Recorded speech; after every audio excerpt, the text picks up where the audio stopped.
So essentially, Element to the listeners, if we just want to give them a bit of an idea what it is imagine a cylinder that is, about a foot long and a little over an inch in diameter.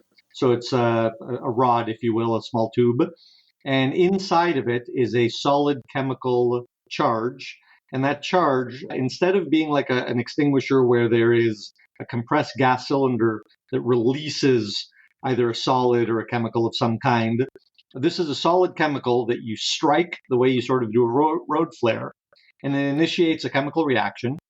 And when you have a chemical reaction, the expansion of the gases gets forced out of a little orifice, a small hole on the end, and there will be a jet of gas that comes out of the tip of the extinguisher.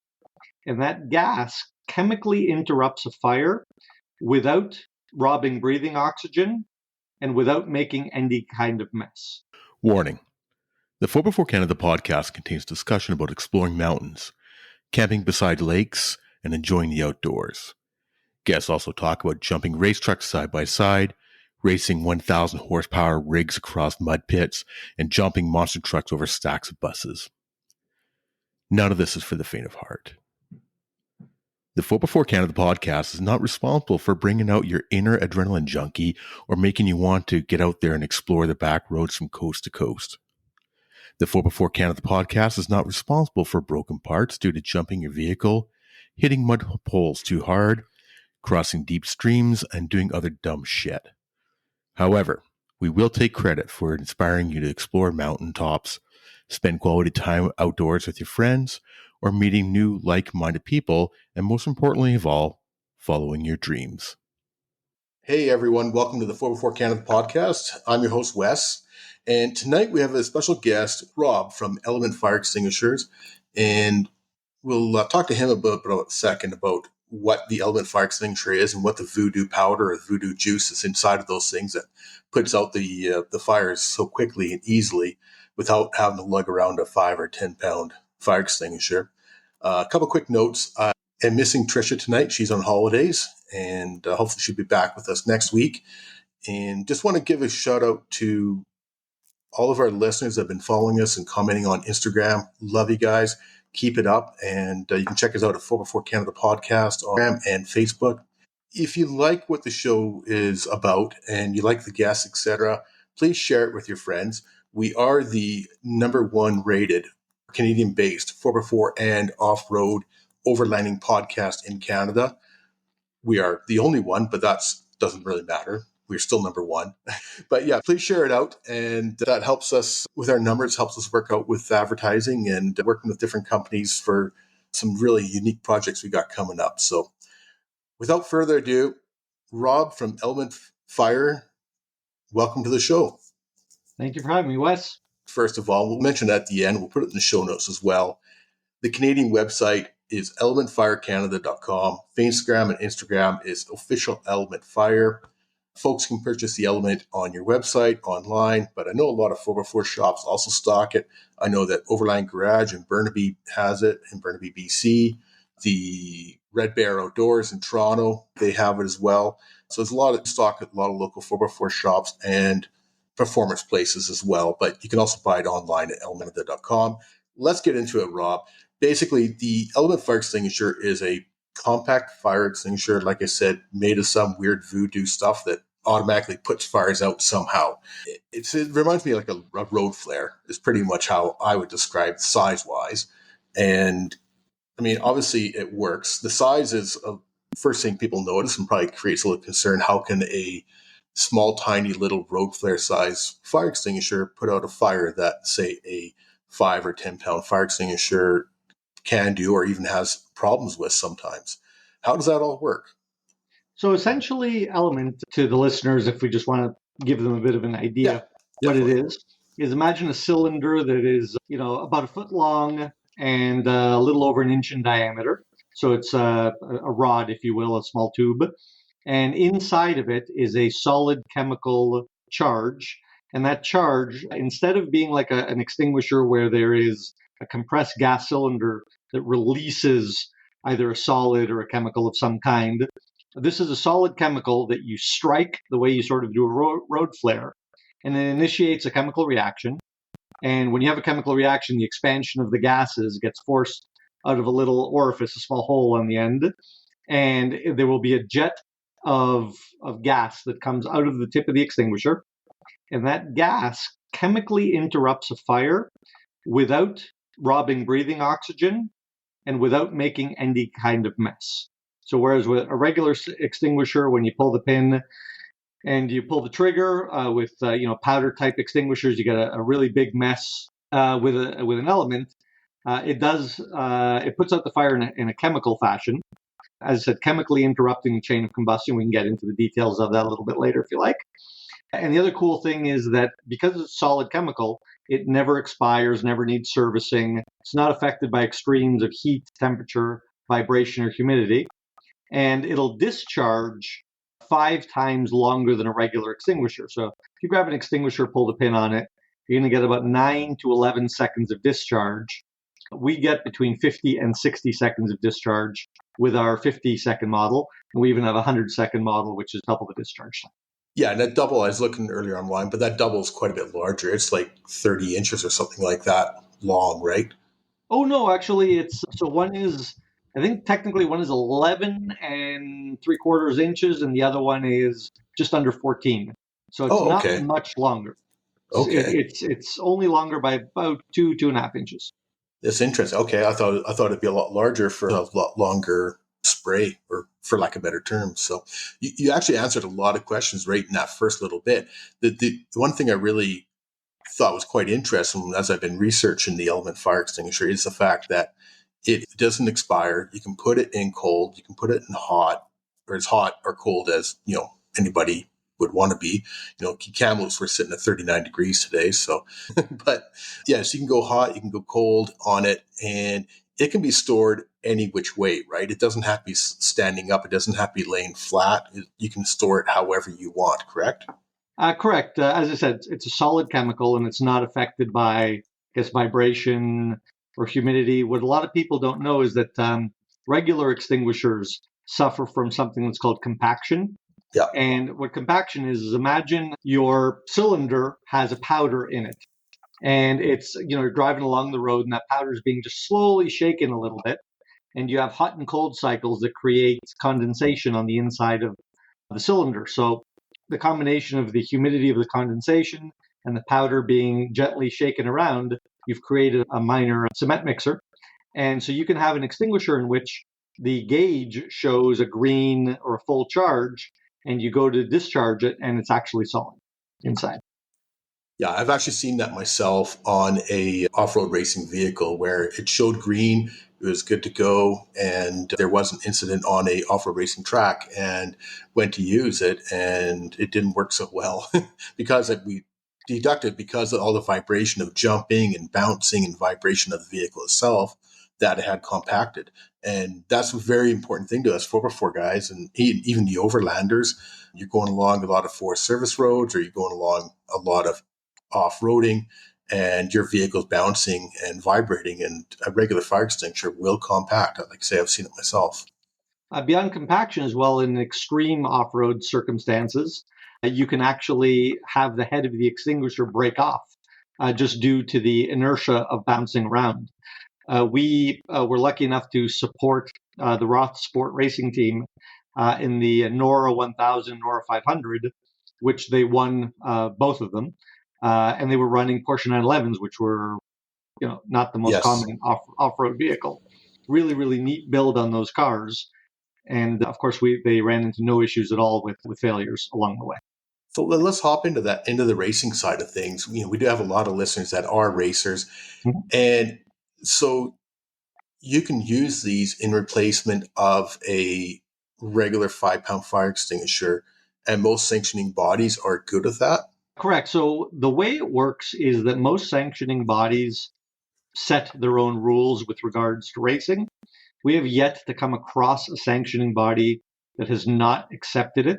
Mm-hmm. And if you take a look at the rules for either FIA or SFI, which is more North America, those rules are centered exclusively around fixed fire systems, but they don't have any standards for handheld units. So our unit is a handheld unit. It's not to be plumbed in anywhere or anything like that. So we have not yet come across a governing body that has said, no, we don't accept this. So we're kind of tackling them one at a time. And one of the big ones that we've had is the Porsche Club of America, which is the largest single market club in North America, and also the one that seems to set the direction that a lot of the other clubs follow. They approved Element several years back for use in their driver education events. Yeah, if a lot of your larger organizations accept it, then the smaller ones will follow suit.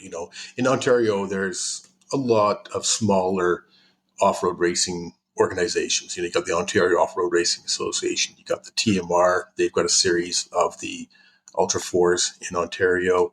There's the Ontario Wheel to Wheel guys, and there's a few over here on the West Coast. But I think as long as bigger organizations are accepting them, then you guys have no problem. Off air, you mentioned a little video that you got over the weekend. You want to share that with our listeners? Absolutely. So sometimes, you really get lucky, and a customer will send you something that's just video gold, if you will. And we had a customer in British Columbia this past weekend, and they were on a track. I'm not exactly sure which one, but they had a race-prepared Mustang, and they had a body camera on them. So if you can imagine, the video starts with them driving on the circuit. You have a driver's eye view. All of a sudden, there's a technical issue with the car, and you have the driver's eye view of the driver reaching back, grabbing his Element Fire Extinguisher that he had in the roll bar mount that we offer for sale on our website, grabs the extinguisher, and as he's sort of preparing to strike it and start using it, someone shows up with a full-size fire bottle, dumps it on the fire. The fire does not go out. And so he goes and, again, never used it before, no practice with it of any kind, had it lit in under 7 seconds, and then gets underneath the car, was able to direct the jet and completely extinguish the fire. And the fire was pretty considerable to look at. Really, really great that he was able to do that. And it highlighted one of the strengths of an Element, and that is that, a powder type extinguisher relies on a direct line of sight in which the powder needs to be able to be deposited on top of the fire. This fire was underneath the car through a lot of little nooks and crannies, and the gas that comes out of an Element was able to find its way in those nooks and crannies. And it doesn't require direct line of sight. So if you have, in this case, a fire underneath the car, imagine a fire in the backside of a dashboard, it can be very, very effective. And on top of everything else, the discharge doesn't make a mess. So there's nothing to clean up afterwards. That's one of the beauty parts about it, because I've had to clean up a couple fire extinguisher messes over the years, whether it be at the racetrack or whether it be at work in the shop, and it's nasty. It's also highly corrosive. So if you have a classic vehicle, and as I spoke earlier, the young lady that had a 1950s Porsche 356 catch fire, the powder can be very corrosive to valuable finishes. And in fact, Hagerty magazine ran an article a few weeks back, I'd say about a month back, about a gentleman who had a vintage Corvette that caught fire and happened to have an Element with him, and was able to put the fire out that way. And that was another great piece of advertising for our company that came for free, if you will. Definitely. Now, hopping back to the videos, you guys have quite a few videos on your website. And the other night I was rolling through, and there's one that caught my eye because it was a 4x4 one. And it looks like the gentleman had a fire underneath his rig, and probably by hot oil on the exhaust or something like that. And somebody whipped under there with an Element and were able to just point it up into the crossmember area by the transmission or whatever, and out instantly. And that's the way a lot of the videos are on your website. That one of the things that we really try to do in our videos is we try to make them as real and as realistic as possible. So naturally, we have a number of great videos on the media section of our website that shows some real life scenarios where people have sent us their videos. Yeah. And then some of the ones that we've put together ourselves, we used people that had never used the extinguisher before. It was their first time ever using it, and we shot it in one take. So to make it as authentic as possible. In fact, there's one video where we show an individual who had never seen one before, didn't know what it was. And what we did was we set it up on a small stool. we had the person run around the building, so they would show up winded and Yep. out of breath a little bit. And all we told them was figure it out. Not telling you what it is, I'm not telling you how it works, figure it out. And there's a small pictogram on the side, and the person had it lit and ready to go in under 10 seconds. So that kind of puts into perspective that it's a very, very intuitive unit. And even to give you a little bit of background, so prior to having Element available as a commercially available product, it was actually been used by police, military, and special forces globally for over a decade. And so it has been approved, proven, and used by these highly trained people for some time. And one of the cool things is that they found that the system, we use a very, very simple striking system to start them off. And it's very, very good in high stress environments. And particularly in the case of the video with the racing car, with the body footage, the person was a little bit flustered, had never used one before, and tried striking it, I think 3-4 times before they actually got it. And they were just trying to do it at too much of a distance. But regardless, they got multiple tries at it, whereas a lot of times you only get one shot at starting certain things before the striker is either broken or worn out or whatever. With an Element, you can try many, many different times. And getting back to the traditional fire extinguisher, as I said, 9 to 11 seconds of discharge. But what tends to happen is that, you pull the pin out. At about the 6-second mark, it starts losing some juice.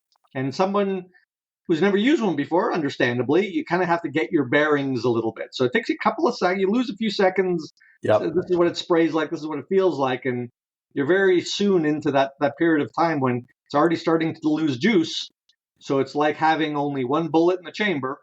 If you miss, you're in deep trouble. Whereas, with an Element, 50, 60 seconds of time, it gives you some time to get your bearings and to tackle the fire. You're exactly bang on, because like you say, you pull the pin and you're like, okay, what do I gotta, where do I gotta point it? And then, like you say, that's 2, 3, 4 seconds gone out of your 10, 15 seconds. So it's that makes a huge difference for sure. So going back to how you use it, you basically pull off one cap on one end and then strike again. There's a striker, or like a flint, for lack of better terms, on the Element itself. And correct. When you hold an Element, it has two fluorescent caps on it. There's one that covers the tip, and there's another one that contains a striker. So you uncover the tip, throw it away, you pull the striker out, and there's no need to do like at a distance and smash them together. You could just touch the two tips together, scratch them, and it starts the chemical reaction, and within about 1 second, it's fully up and running. Perfect. And then in regards to using it, do you point it to the base of the fire like a normal fire extinguisher? Or because this is a gas, are you pointing a little bit higher than more into the flames kind of idea? Yeah, so that's a very good point, Wes. A powder or a water extinguisher, one that releases a solid, the idea is that you're trying to blanket the base of the fire. Right. And so that's where you get a powder extinguisher and you dump it at the base of the fire. Gas type extinguishers, which include things like CO2 extinguishers, halon, halotron, those types of extinguishers, it operates by interrupting the chain of combustion or by robbing the breathing oxygen for the fire. And to do that, you need to create a cloud of containment around the blaze. So, right to your words, you approach the fire from a little further away and then move your way in, and there's an active process, and it's all pretty intuitive and pretty obvious. You go around or move around the fire a little bit with some movement in your hand, because the concept is you are fighting a fire. And imagine you're getting into a fist fight with someone. They're going to duck and dive and move, and the flames will be ducking and diving and moving to try to avoid the gas that is taking away its oxygen. So what tends to happen is you tend to approach a fire, you move around a little bit, the flames kind of dance around, and then all of a sudden it reaches a critical point of containment and the fire just poof, goes up. Gotcha. Okay, fairly simple. So it is a different process than a regular fire extinguisher, but like you say, sort of intuitive at the same time, right? Correct. So is the gas safe to breathe? Yes, it is. If you discharge it in anything more than 2 cubic meters of space, which is larger than a clown car. You'll have no problems breathing it. The gas, the way it works actually is that the gas that comes out, let's get a little bit techie and sciencey about it. Sure, you The bet. gas that comes out is technically what's called a potassium ion, free radical ion. So if you want to get super, super, super technical about it, it's not a gas per se. It's an incredibly tiny solid, but it's so little that it almost doesn't have mass. But those potassium ions, what happens is they will attach themselves to oxygen in the area. And by attaching themselves to oxygen in the area, if you know the fire triangle where you need to have heat, fuel, and oxygen, the oxygen, the best example I give people is imagine a tire that has really nice grip on asphalt, and you put a little coating of ice between the tire and the asphalt. The tire's the same, the asphalt's the same, but now with the ice, the tire will not stick to the asphalt. And it's the exact same thing with the oxygen molecules. The oxygen molecules get this potassium free radical ion attach itself to it, and that oxygen will no longer stick to the chain of combustion. But the process lasts about 20 minutes and it naturally biodegrades away. But even then, during that time, it's safe to breathe the oxygen. Perfect. Okay. Yeah, because I know that fire extinguisher, like regular fire extinguisher stuff, can be a little nasty sometimes, So I assumed it was good to go, but just wanted to double check on that. What I'll say is that powder extinguishers, obviously you don't want to breathe the powder in. CO2 operates by removing the oxygen in the area. And then a halon extinguisher, which is a very expensive type of extinguisher that was designed for aviation, those extinguishers work very well. But when the gas is exposed to high temperature, it releases a gas called phosgene gas, which is, 1 cubic centimeter phosgene gas will drop you dead.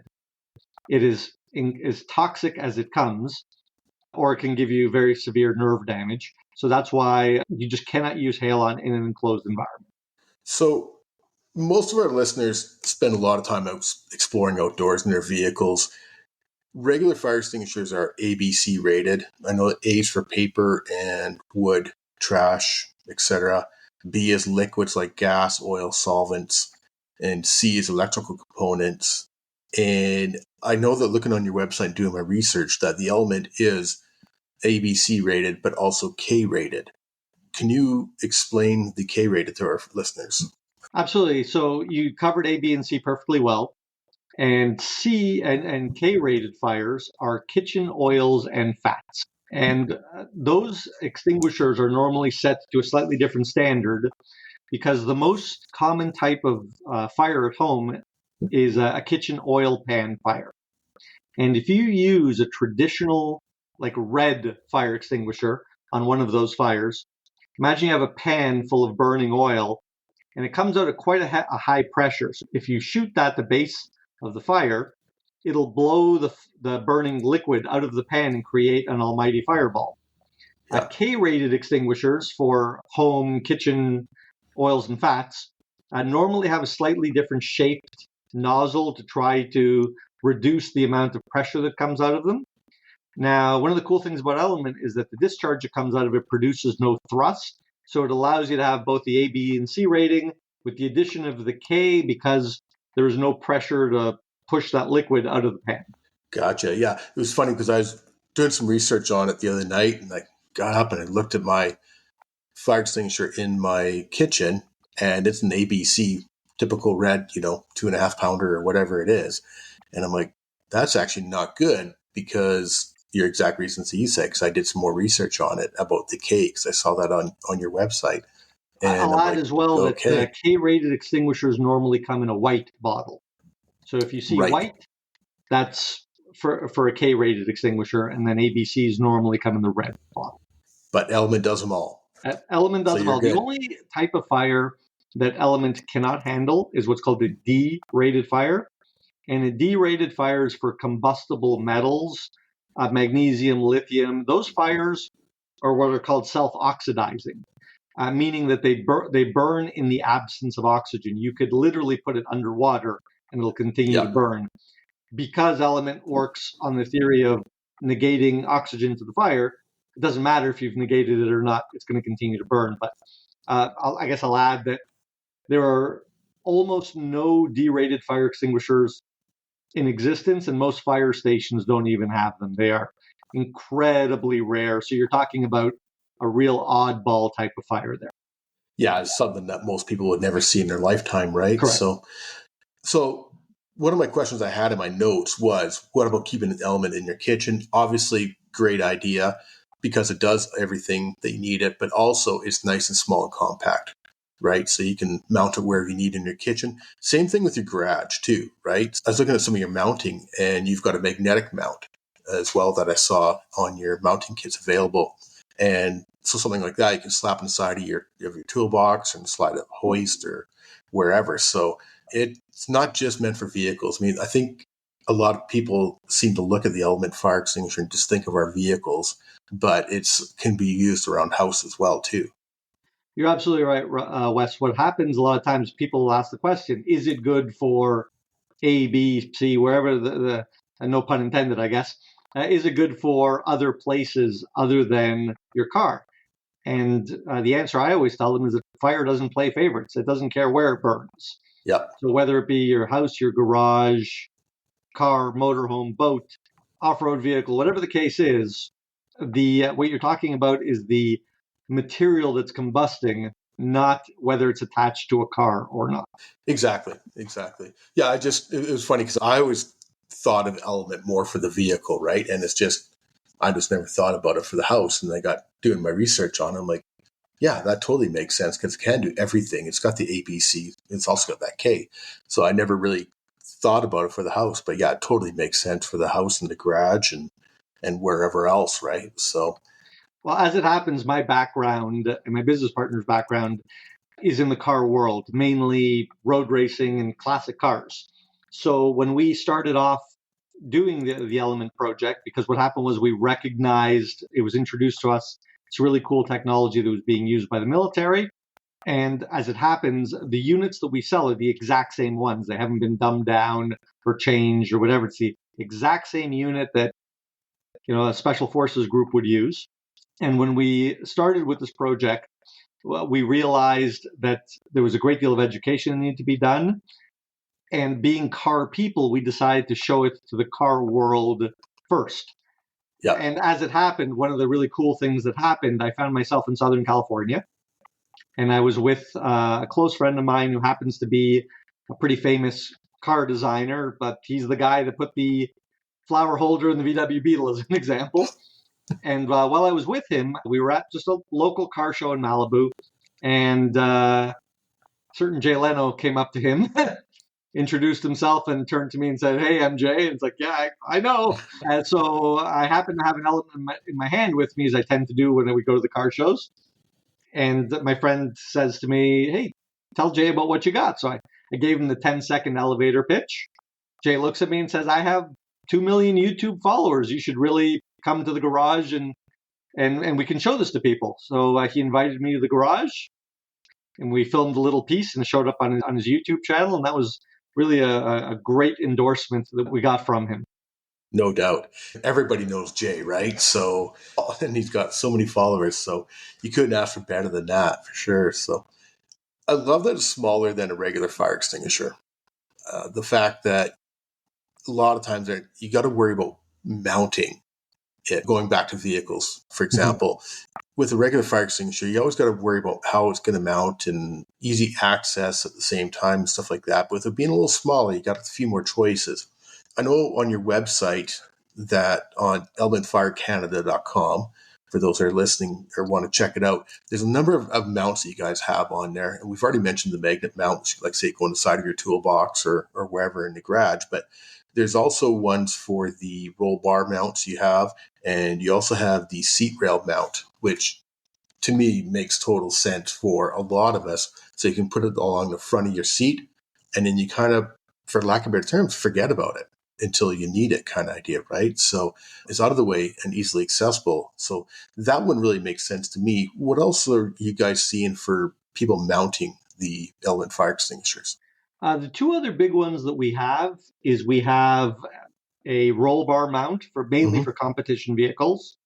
And it is a formed laser cut aluminum mount. that allows you to fit it on different diameter roll cages, anything from about 2-inch diameter to about 4-inch diameter roll cage. And then another very popular one that's fairly new as well is we have what's called our tactical mount, which is made in the United States. It's a durable nylon Velcro closure mount that has lots of different possibilities for mounting it. You can buy it with or without these extended Velcro straps. It has loops on the back that would allow you to put it onto a belt, if you will, if you wanted. It's great for a molly panel. It's, gives that extra bit of weather protection as well, and is nicely indicated as a fire extinguisher in there, so anyone who's looking can see that it contains a safety device. Yeah, that kind of leads into my next thought that I had too, is that a lot of people on quads and side-by-sides don't really carry fire extinguishers. But being so small and compact and going with that one there, you could easily mount that onto a quad or a side-by-side very easily and not take up any room. Correct. You go backwards to what you were saying earlier. I'm the perfect case study of how this really has changed things for me because, as I said, my background is classic cars, particularly small sports cars. And one of the important things is that when you have a fire extinguisher, you have to have it close to hand. If you put it in the trunk, for instance, or in the front trunk of some cars, the frunk, as they call it, it just takes way too long to get there, and you lose too much time. It has to be in the cab. So Element is so small, it fits, as I tell some people, it fits in the glove box of a modern Ferrari with the owner's manual in it. In my particular case, I have some small Italian sports cars. There's a small, very, very tiny door pocket, and it fits perfectly in the door pocket. And these are mid-engine cars. If I found myself in an emergency, I'd be able to just pull it out of the door pocket as I'm exiting the vehicle. And in an emergency situation, time is everything. Yeah. So the ability to get to a fire quickly is really a really big part of being able to effectively take it on, because it grows at an exponential rate.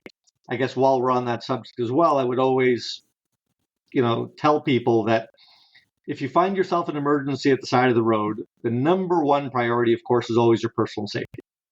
And if you decide to tackle a fire, do so only in a fashion that gives you an out. You don't want to put yourself in a situation where if the fire grows, you're backed into a corner. And remember, assets, stuff can always be replaced, and your personal safety should always come first. 100%. You bet. One thing that I did see on your website was not recommending using it on like wood fires or campfires or bigger fires where there is, say, like a larger fire starting that could spread over into, grass or woods or whatever. So I think that's just kind of more common sense, where you want to use a shovel and put the dirt on top of a fire kind of idea. Well, Wes, it's good that you bring that up, because I do want to cover a few points, if you will.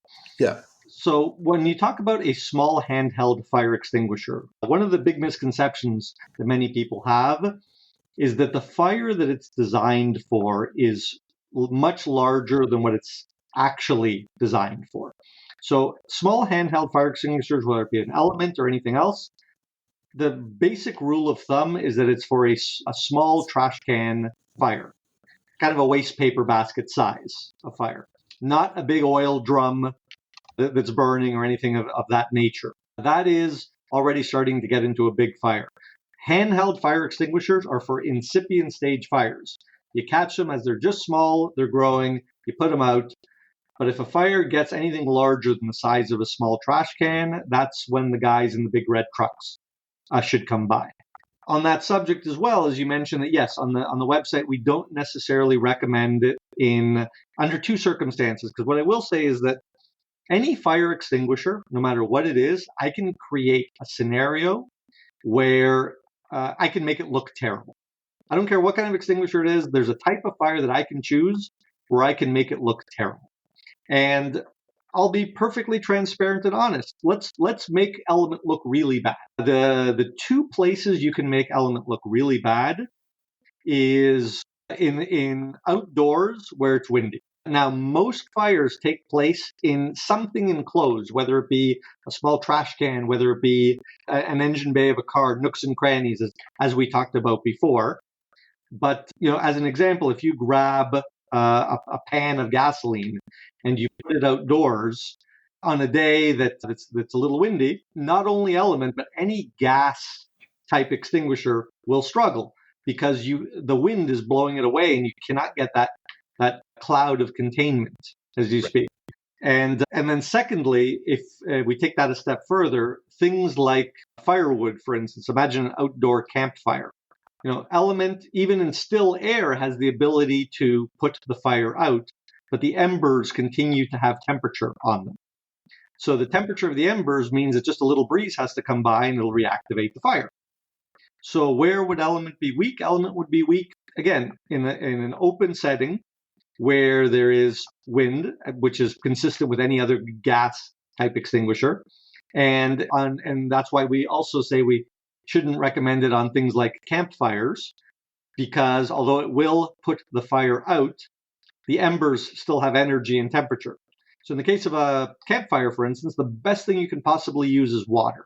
Because that's why you should always have the fire. It'll lower the ignition temperature of the wood and keep it from burning. Now, you grab that same water, put it on a burning oil pan, and you're going to make something that Michael Bay would be proud of, because you're going to get an almighty fireball. So again, there is a strength and weakness for every kind of extinguishant, if you will. But what we like to tell people that on a balance of performance, Element represents a very compelling option. I think overall, and I mean, going back to the campfire, I mean, that's why you should always have a bucket of water by your campfire, right? Especially when it's, hot and dry out. When it's in a foot of snow, it's not as important, right? But you still want to have water readily available to extinguish that fire. So, and same with the thing with a shovel as well, too, right? I've fought numerous fires with just a shovel. Going along, you see a random little forest fire going, and you get started out with a shovel and go from there. But I mean, that's not what the Element is made for, right? So that's one of the things that we really try to do is we really try to under-promise and over-deliver, as they say, and at the same time be very, very realistic and transparent with our customers so that we don't present ideas and concepts that we feel are disingenuous to the customers. Yeah. So lately we've been trying quite hard to really fine-tune our message in order to, I guess, be transparent with the customers that way. And so they can make a decision for themselves. You bet. So going back to the videos, you guys got new websites. Our listeners can check them out at element.com. And there's a ton of really good videos on there showing people how to use it. Like you say, it's pretty intuitive. It's got the instructions on the side anyways, but there's a lot of really good videos on there on showing how it actually works. Because I'll be honest with you, when this first came out, it looked like a little flare, and it's like, this is not going to work kind of idea, right? But then you start watching the video reviews and you start watching a few more things. And I'm talking, was it 5 years ago or whenever? Well, probably more than that when Element came abroad over to Canada. But how long have you guys been in North America? I believe that we're on our 5th year right now. The first time we literally just did the deal and we went to SEMA in Las Vegas and we won 10 industry and media awards. We won more awards than any new product. So that worked out really well. Nice. Yeah, no, and it's like I say, go into the videos, check them out because it shows how well it works, right? So again, people can reach out at elementfirecanada.com. And if they have any more questions or anything like that, or if they want to purchase the Element Fire Extinguishers. And one thing I have noticed is a lot of the 4x4 shops, like I say, are carrying the Element, which, you want to save shipping costs and stuff like that. Check with your local speed shop or your local 4x4 shop because they carry them as well. But if you do have any, questions, definitely feel free to get a hold of Rob via the website and go from there. So, Rob, anything else you wanted to mention that I missed or that we missed? I actually think we covered quite a lot. I think we did too. And I guess I will reach out and ask a question myself. Sure. And why don't you tell me a little bit about the rig that you have to go off-roading? Because we haven't talked about that at all. No, we haven't. Mine's pretty simple. As I've grown old, I've simplified things over the years. And so I've got a 2017 Toyota Tacoma extra cab. And small lift on it and some 33-inch tires. But I've got a tree-lined rooftop tent. They're a company out of Calgary that, so it's like dealing with the Canadian companies as much as possible. So I've got a rooftop tent with a rack on it so I can carry the kayaks with the roof at the same time as the rooftop tent. But a lot of my stuff is the explore. I've got a Dometic fridge inside the cab and that as well too. But a lot of my stuff I've simplified over the years where I don't bring as much stuff as I used to. And I don't have the YJ with the 40-inch tires anymore and stuff like that as I've gotten older, right? But so yeah, it's a fairly simple vehicle, but it does everything that I need. So here in BC, on the right side of the Rockies, we've got the Rocky Mountains, and we've got all kinds of alpine up here, and that's what we spend a lot of our time doing, is going up into the alpine and exploring, and for old forest fire lookouts. There's a lot of them. They're still standing around here, so we do a lot of that. We do a lot of kayaking and just a lot of good four-wheeling, but I'm not super hardcore into it as much as I used to, just as the body gets older and things change and you feel like, just priorities kind of change, right? So, but it's been a good Toyota. It's been really well. And I've just got it set up just pretty much getting pretty close to perfect for me. So, well, I'll tell you, I've been eyeing 4x4 vehicles a little bit, having been involved with, I guess, European sports cars my whole life. And so probably would come as no surprise that my vehicle of choice would be a vintage Mercedes-Benz Unimog. I do love those. I have to say, I do love those. There's something to be said about the Unimogs. They're an incredible vehicle. And there's incredible just with the engineering of the portal axles and everything like that. So I hear you on that. I'm a big fan of vintage vehicles, actually, whether it be old Jeeps or old Broncos. Neither of those are in my budget right now. Broncos are going, you can't get an early Bronco for under 60 grand these days. Everything has gone crazy. Anything classic is just nuts. Yeah. I've even seen some like old International Scouts. They're getting up into the 40,000 area. And it's like, it's just an old Scout kind of idea, right? But like you say, everything's going up, right? So I am keeping an eye out for an older vintage vehicle that I'd like to restore and go from there. So I went to the Hot Night in the City show here last weekend in Kamloops, and they get about 400 or 500 vehicles, and they shut down Victoria Street and 6 other side streets. So it's a fairly big show, and then they also got Rib Fest happening, and so it's a big draw for the city. And it's surprising how many people were stopping and looking at the 4x4 rigs, especially the classic 4x4 rigs. There's a Land Rover there. There was a early Dodge Power Wagon, and it was really interesting to watch people, how they're looking at these older classic 4x4s, but then they're walking right by some of the other vehicles that deserve a second look kind of idea, right? But it was quite interesting how many people seem to still love the old 4x4s. So tell me something, Wes. I know that at least in the car world, there's been a real interest lately in 80s and 90s vehicles. Are you seeing the same thing in the off-road world where 80s and 90s vehicles are coming in fashion now? More so the 80s. And I think that a lot of that is coming from two places. They're a little bit more affordable than, say, something from the 60s or 70s. But also it's a bit of nostalgia. I mean, it's guys like, our age that you're going back. It's like, okay, yeah, I used to drive to high school in this in the 80s, or, I had this modified in the early 90s kind of idea, right? So I think it's a bit of a nostalgia for a lot of us guys who are in that, age bracket kind of idea, right? So it definitely is. One thing with the 4x4s is that they didn't really change a lot over the years. There would be a 10 or 15 years where it was the same body style. So you didn't quite necessarily see that as much in the car world. So it, like a Chevy pickup, there was 73 to 87 with the same body style, so, but we're starting to see them creep more into the 90s, not quite as much of the 90s as much, but definitely the 80s are still becoming more popular again. Yeah, I think it wasn't until probably the 90s that off-road vehicles, 4x4s, could be seen as stylish, if you will. Yeah. They were seen as utilitarian tools beforehand. And so it was okay to have the same body style for, 10 plus years, whereas now it's seen as stylish and should roll with the times, if you will. Yeah, yeah. It's interesting looking at some of the new trucks.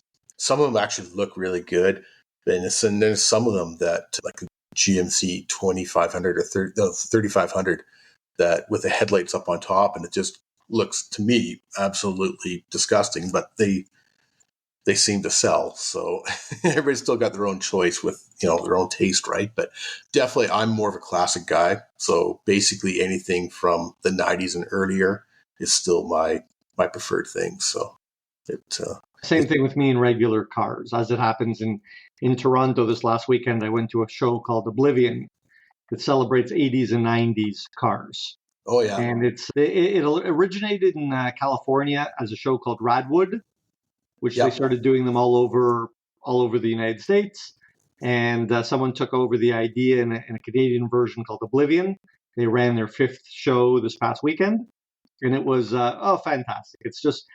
I've been to shows with the multi-million dollar cars, and while they're fun and neat and all that stuff, there's just a better energy around that 80s and 90s car culture. You're expected to dress in period. I dug in the back of my closet, found everything neon I could find, and, slapped on a fanny pack and roamed around the cars. And it was just a great slice of nostalgia. Definitely. Did you have your mullet going? I couldn't grow it fast enough.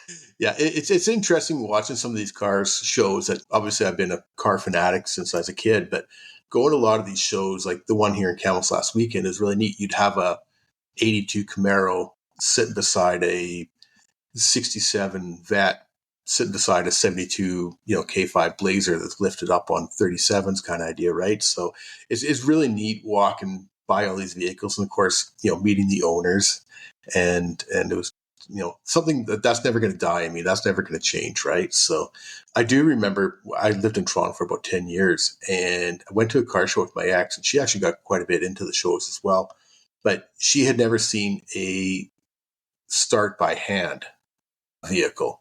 Right. So I watched this couple in the older vehicle, and they're all dressed up in the the early 90s or 1990s or 1900s gala kind of idea, 1920s dressed, or whatever period it was from. But I saw them started getting ready to go, and I said, just watch this. And so the guy, he gets out, puts his wife in the car, and he gets out, and he starts cranking at the front. She's like, "What is he doing?" And it's just watch, pay attention, and started all by hand, right? And it just totally blew her away. And I think that's just things that you just see at the car shows that just you don't see anywhere else, right? So, well, as it happens, I have a friend of mine who writes for the National Post, in fact, and he has a vintage, well, not even that vintage, because he explained to me how many years they made the same vehicle, but he has a Lada Niva.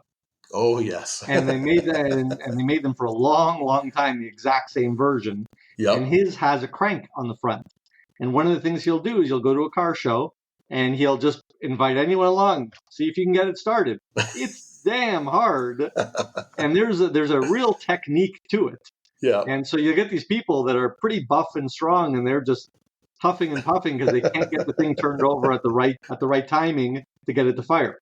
Yeah, that's some of the neat things that you see at these car shows, right? So, I mean, I enjoy anything from, like you say, an early Vet to a VW. There was a whole bunch of VWs there this weekend, and so anything early Beetle to the Lamborghinis or the Porsches that they had there. I mean, a friend of mine had his Porsche there, and it's just something really interesting and something that a little bit sort of off topic, but not. But something that's becoming really popular these days in the 4x4 world is these overland rallies or these overland expos, where people are going to an event and they might get, say 200 or 300 people, but in the center or off to the side is where all the vendors are, and they've got booths to display their products.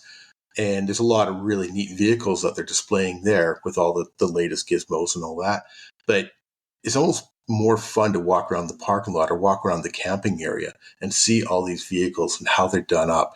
And it's the same thing as with, going to the vintage car world, where the owners are not scared to talk about their vehicles. They love their vehicles, and you ask them a question and you're trying to get away 45 minutes later, and you can't because they keep on talking, right? But the overland rallies are becoming quite popular and a lot of fun. Like I say, there's so many different vehicles. You might have a Toyota Tacoma that's got a a pop top camper, or you might have a Unimog there, or you might have a Jeep that's all done up, or a 4x4 van.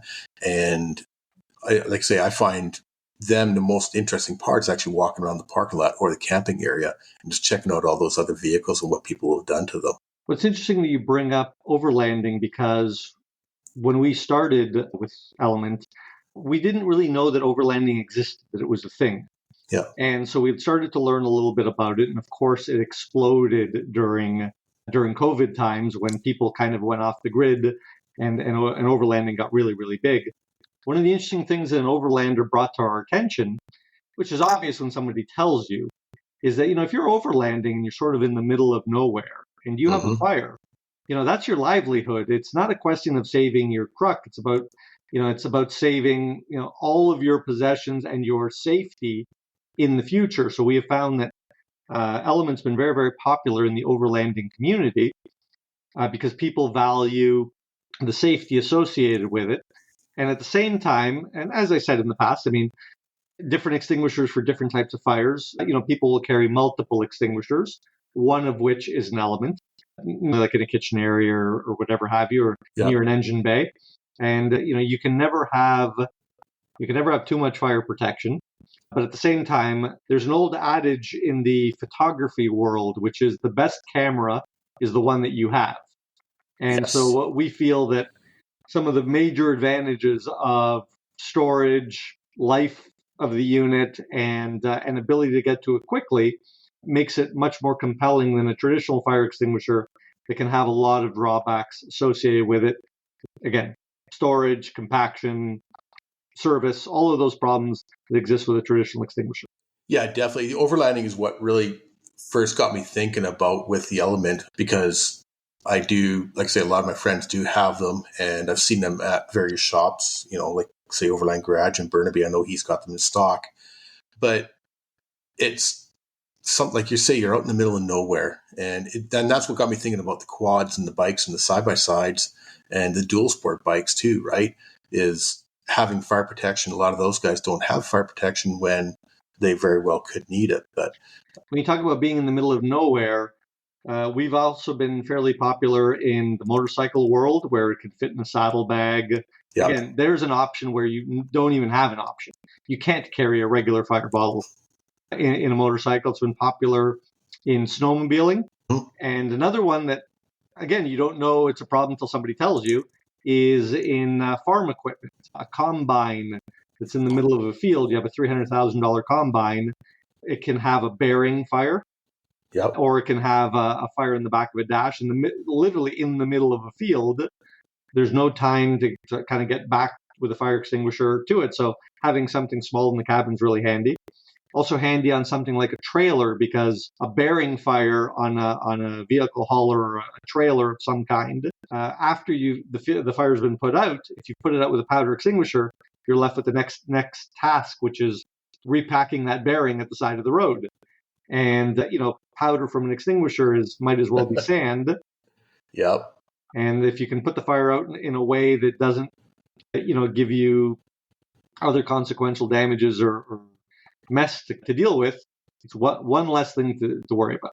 Yeah, farms is something I didn't even think about, and you're bang on with that as well. The farms, and then also loggers. I'm in the logging industry. We manufacture forestry equipment, and that attaches to the carrier and attaches to it. So, but there's lots of guys over in BC, I'd say probably each year there's 2 to 3 machines that catch on fire and that are totally lost. And you're talking $500,000 to $1 million for machines. So normally hydraulic fluid, which can be pretty yeah, exactly. Right. So that's actually something that I hadn't even thought about really. So another good point, farming and logging industry. I'll even add small personal aircraft as well. You can run into a situation where you have an instrument fire. Mm-hmm. And one of the cool things is an Element can be deployed and used one-handed, which allows you to continue to fly the plane. Whereas a traditional fire bottle can be a little bit more of a two-handed operation. Yeah, you kind of want 2 hands, or at least 1 hand on the wheel when you're flying an airplane. Ideally. Beautiful. Well, Rob, I think we covered a lot of stuff tonight. We learned that you're a Toyota guy. and I'm a Mercedes guy. And hopefully the viewers learned a little bit about the product. And of course, I would urge anyone to reach out to me. You can send an email to, we'll say info@elementfire.com because it's an easier one to remember, or info@elementfire.com. Either one shows up at the same place. And you can ask for Rob, or you can ask for the guy that was on the radio podcast show or whatever, and it'll make sure it gets to me. You bet. That's awesome. And again, like I say, you can purchase them online at elementfirecanada.com, and you can check out them on Facebook and Instagram at official Element Fire. And they've got they've got videos on both Instagram and on the website as well too. So once again, thanks for coming along, Rob. I really appreciate you taking the time out of your schedule to do this, but I know I learned a lot, and I think our listeners are going to learn a lot as well too. Awesome, Wes. Thank you very much for having me. Appreciate it.